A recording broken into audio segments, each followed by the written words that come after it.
Assalomu alaykum barchaga navbatdagi qafaslarimiz tayyor bo'lgan tovuqlardagi, kaptarlardagi, qushlardagi e'tiborlarga havola qilamiz. Sizlardan bir donadan like bosib padishga qilib tursalar, narxlarini ham aytib o'tamiz.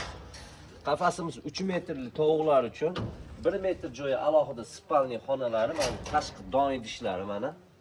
Mana bu yerda tovuqlarimiz don ovqatlanib, mana spalnikka kirib ketishadi. Bu yerda ikki qator qo'noqlar mavjud. Yon tomoniga tuxumlash xonalarini qilganmiz, ikkiga ajratganmiz.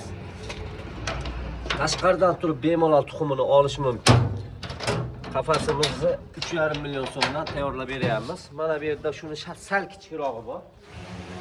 Sepkalari qalin holatda bo'lgan, ranglari mokri ko'rinishga ega bo'lgan 1 metr joyi spalniy, don idishlari mana ikkiga ajratilgan.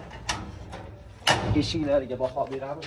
Mana yon tomoniga arka shaklida qilib, uylariga, fasadlariga dizayn qilib joylab berdik eshiklarni. Yonlarda mana tuxumlash xonalari mavjud. Mana bu yerga tuxum tug'adi, mana bu yerdan tozalab tursa bo'ladi. Tuxumni uklon sifatida pastga dumaletda mana setkaga o'tib qoladi. Bu yerdan tuxumini olish mumkin. Tuxumini yeb qo'ymaydi tovuq.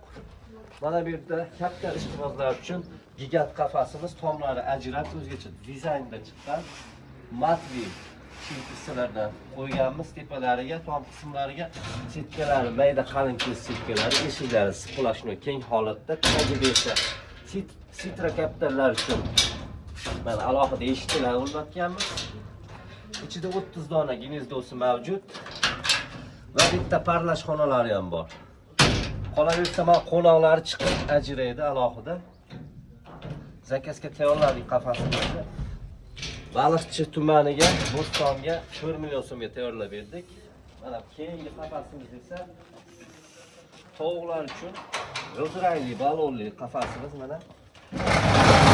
Juda chiroyli holatda yengil harakatlanadi. Qafasimiz uzunligi 2.40, eniga 1.10, don idishlari va qo'shimchasiga bonuslariga akalarimizga suv idishlarigacha mana ichiga qavoramiz. Suv idishlarigacha qadarga qildik. Egalariga yetkazib beramiz. Bu qafasimizni 2 million so'mga tayyorlab berdik. Namangan yo'q ketishadi.